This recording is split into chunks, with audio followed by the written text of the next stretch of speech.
नमस्कार, स्वागत है आपका आरटी हलचल में और मैं हूं आपके साथ फाल्गुनी सोनी लेकर जिले के तरोताजा हालात।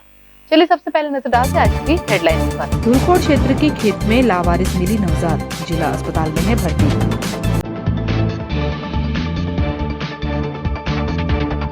मुदरली रेंज की घटना पर वनकर्मी हुए लापता, आरोपियों पर होगी रासुका कार्यवाही।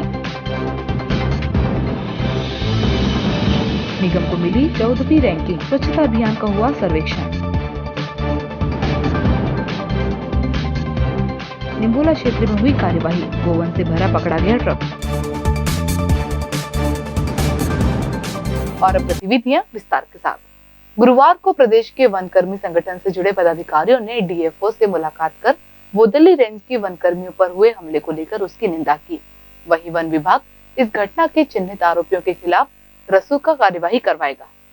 विगत दिनों बोदली रेंज में वनकर्मियों पर हुए ग्रामीणों के हमले के बाद वनकर्मियों में इस घटना में काफी आक्रोश है। गुरुवार को वनकर्मियों के प्रदेश संगठन से जुड़े पदाधिकारियों ने डीएफओ गौरव चौधरी से मुलाकात की। संघ के पदाधिकारियों ने बताया कि घायल वनकर्मियों से मुलाकात की गई है, साथ ही घटना के संबंध में की गई कार्यवाही की जानकारी ली गई। डीएफओ गौरव चौधरी ने बताया कि वर्दीधारी वनकर्मियों पर जो हमला हुआ है वह निंदनीय है, लेकिन वनकर्मी अपना कार्य नियमित रूप से करेंगे। घटना को लेकर उन्होंने 20 लोगों के खिलाफ रासुका जैसी कार्यवाही करने की बात कही।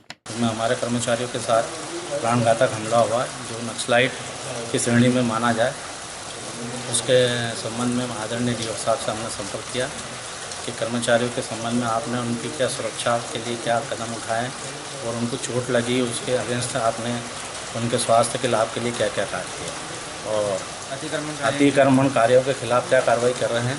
तो इसमें जिला पुलिस और जिला कलेक्टर साहब से क्या समन्वय बनाकर अपराधियों के खिलाफ क्या कार्रवाई की जा रही है। देखिए, रोष सब में होता है, जो कि कल जो घटना हुई है वो बड़ी निंदनीय घटना है। वो घटना होनी नहीं चाहिए थी। स्टाफ यूनिफॉर्म पे हाथ डालना एक अक्षम्य अपराध है, इसको माफ़ तो नहीं किया जा सकता, किसी भी हाल में करना भी नहीं चाहिए। बेसिकली इनके अंदर ये गुस्सा है, वाजिब गुस्सा है कि हमारे साथियों पे हमला हुआ और हम काम नहीं करेंगे, लेकिन इनसे बात हुई, ऐसा कुछ नहीं होगा। शासन की योजना है, सब कुछ है, ये पूरी तरह से काम करेंगे, सहयोग करेंगे और ऐसी कोई मंशा नहीं है कि किसी काम को रोका जाए। जो लोग ऐसे पाए जा रहे हैं जिनके पुराने रिकॉर्ड्स हैं, लगातार अतिक्रमण करते आ रहे हैं, हमलों में शामिल हैं, जिनकी और क्रिमिनल गतिविधियां भी हैं, इन लोगों को रासुका की कार्रवाई में जिले से बाहर किया जाए। 20 अगस्त को क्षेत्रीय विधायक ठाकुर सुरेंद्र सिंह ने अपने जन्मदिन पर लोगों को अपनी चुनावी वादों को पूरा किए जाने की जानकारी दी। शहर में निर्दलीय विधायक के रूप में अविश्वसनीय जीत हासिल करने वाले ठाकुर सुरेंद्र सिंह अपने जन्मदिन पर शहरवासियों को उनके विश्वास और निष्पक्ष साथ दिए जाने पर अपने चुनावी वादों को पूरा करने का तोहफा दिया। उन्होंने मीडिया से चर्चा करते हुए अपने चुनावी वादों में किए गए पेयजल की बड़ी योजना की स्वीकृति और जल्द ही कार्य शुरू होने की जानकारी दी। उन्होंने कहा, बेरोजगारी दूर करने के लिए इसी साल स्पिनिंग मिल का भूमि पूजन होगा। देखिए, मेरी जनता से मेरे बहुत प्यार के संबंध है और मैं उनसे पारिवारिक रूप से जुड़ा हूँ।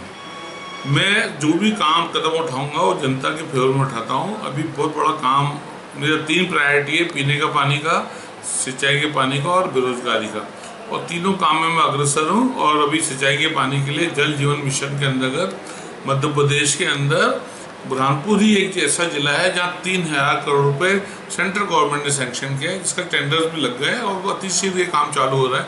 कम से कम 200 ठेकेदार यहाँ काम करेंगे बुरहानपुर जिले में, जिससे कि 60,665 घरों के अंदर पीने का पानी नल द्वारा जाएगा। 167 पंचायत, 288 गाँव ऐसे रहेंगे जहाँ पीने का पानी नल द्वारा जाएगा। माता और बहनों को किसी को भी गाँव के कुएं पे, गाँव के नल पे जाने की जरूरत नहीं पड़ेगी, उसके घर तक पानी जाएगा। ये पहली मेरी जीत होगी, अब मेरा काम होगा। और 2022 के अंदर हम लोग इंदिरा सागर प्रोजेक्ट का पानी बुरहानपुर ला रहा है, बुरहानपुर जिले के अंदर, जिससे कि 100% खेतों में इरिगेशन का होगा, सिंचाई का व्यवस्था होगी। हर खेत के पास से नहर जाएगी, या तो खुली नहर जाएगी या पाइपलाइन से पानी जाएगा, जिससे कि किसान उस नहर से या उस पाइपलाइन से डायरेक्ट अपने खेत में पानी उतार सके, उसको भी ट्यूबवेल और कुएं की जरूरत नहीं पड़ेगी। थर्ड है ठाकुर शिव कुमार सिंह जी की इसमें जो सपना था, उनका सपना पूरा करने जा रहा है। अति शीघ्र ठाकुर नवल सिंह सहकारी स्पिनिंग मिल का भूमि पूजन इस साल के आखिरी में बिल्कुल समझो कि तय है। और उसको चीफ मिनिस्टर और सेंटर के मिनिस्टर्स आके उसका भूमि पूजन करने वाले हैं। इसलिए तीनों काम मैं सोच रहा हूँ कि 2 साल के अंदर ही मेरे पूरे होंगे, ऐसा ईश्वर से कामना करता हूँ। और ये जनता की ताकत है, ये जनता का विश्वास है कि इतने काम मैं कर रहा हूँ। मैं उनके प्रति बिल्कुल ईमानदार हूँ, उनके प्रति प्यार है मेरा, और मैं उन्हीं के कारण यहाँ पर बैठा हूँ। तो जनता जनार्दन है, जनता के साथ मैं हूँ। जनता को मैं अपनी ओर से बहुत बहुत बधाई देना चाहता हूँ कि उनकी ताकत ही मेरा विश्वास है, और इस विश्वास से मैं उनका काम कर रहा हूँ। स्वच्छता सर्वेक्षण 2020 के घोषित परिणामों में शहर को देश में 14वां स्थान मिला है, वहीं प्रदेश में शहर का 3रा स्थान रहा है। स्वच्छ सर्वेक्षण में शहर का देश में 14वां स्थान मिला है, वहीं प्रदेश की रैंकिंग में शहर 3रे स्थान पर रहा। पिछले साल 103 नंबर की रैंकिंग पर रहे बुरहानपुर को इस बार सभी के सहयोग से 14वां स्थान मिला है। नगर निगम को मिली इस उपलब्धि पर निगम आयुक्त BD भूमरकर ने इस रैंकिंग पर खुशी का इजहार करते हुए इस रैंकिंग के लिए उन्होंने शहरवासियों से सफाई मित्रों और अफसरों की रणनीति को बेहतर क्रियान्वयन होना बताया। उन्होंने रहवासियों के सफाई में सहयोग करने और मास्क लगाने की अपील भी की है। वहीं क्षेत्रीय विधायक ठाकुर सुरेंद्र सिंह इस रैंकिंग के लिए निगम और प्रशासन के अफसरों की मेहनत बता रहे हैं।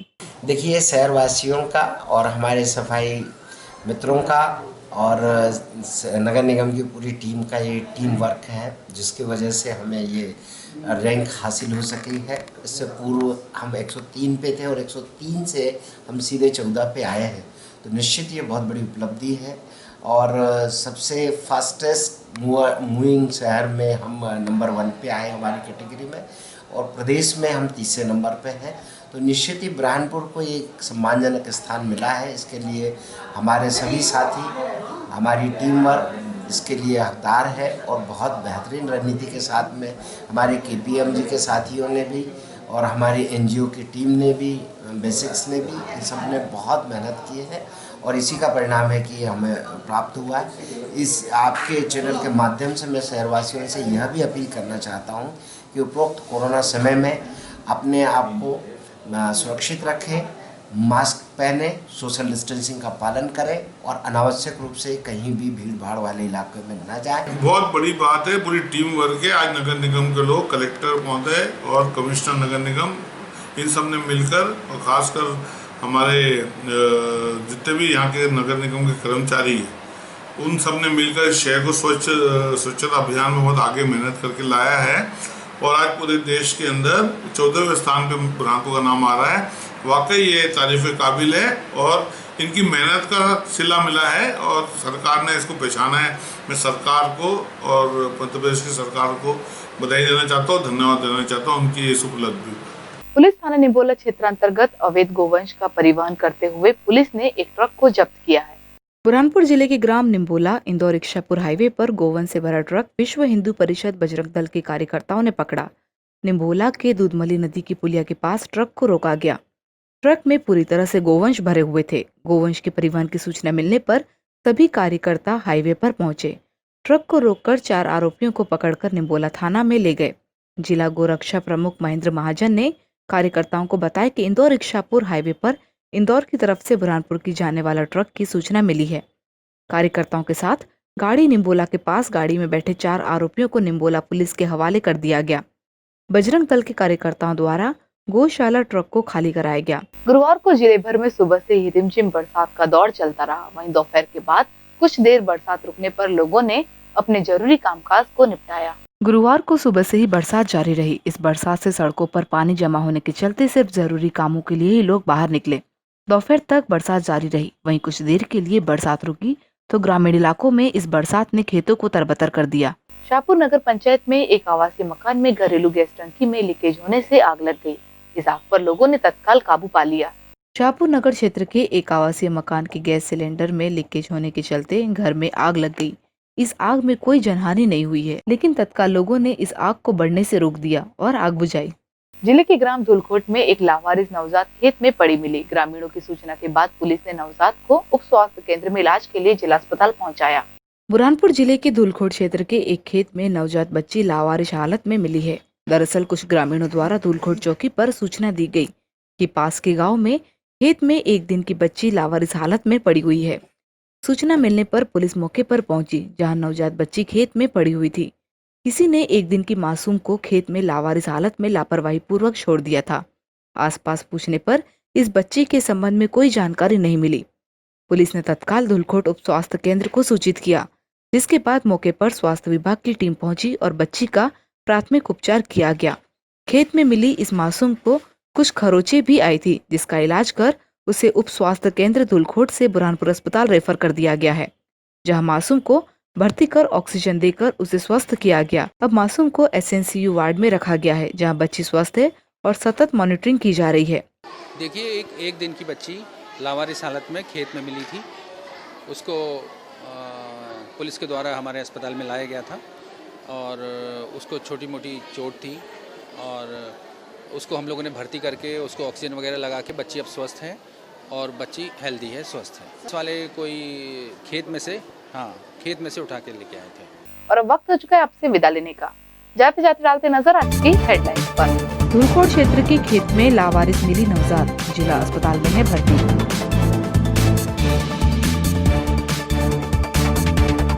मुदरली रेंज की घटना पर वनकर्मी हुए लापता, आरोपियों पर होगी रासुका कार्यवाही।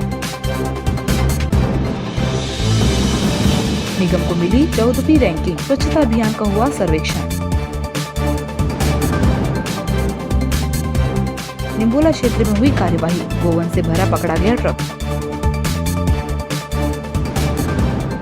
तो कल फिर होगी आपसे मुलाकात जिले की ताजा गतिविधियों के साथ। तब तक के लिए RT हलचल की पूरी टीम और मुझे दीजिए इजाजत। नमस्कार।